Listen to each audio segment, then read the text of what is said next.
Hello guys, it's Ariga from Ariga KS TV.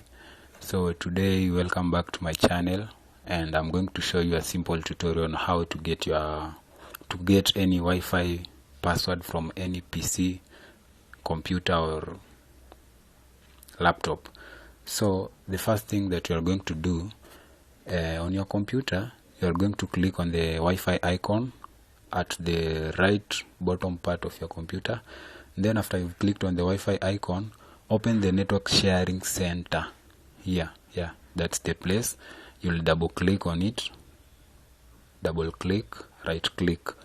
So after you've opened the network sharing center, double click on the Wi-Fi icon. The Wi-Fi icon, double click. Yes, after you double clicked, you can click on the details to check the properties or the details of your Wi-Fi, but that's not necessary. The next thing, you're going to click on the wireless properties. This is where now we are going to get the password from. After you've clicked the network, you can see the name of the network, the SSID, the network type, access point, network availability, all users.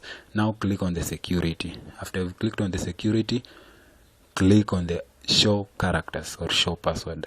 Now as you can see, that's the password, and you can use this password on your phone, tablet, or anywhere that you want to connect your network with. Hope you've enjoyed watching this video. Make sure you like, comment and subscribe to this channel. Thank you.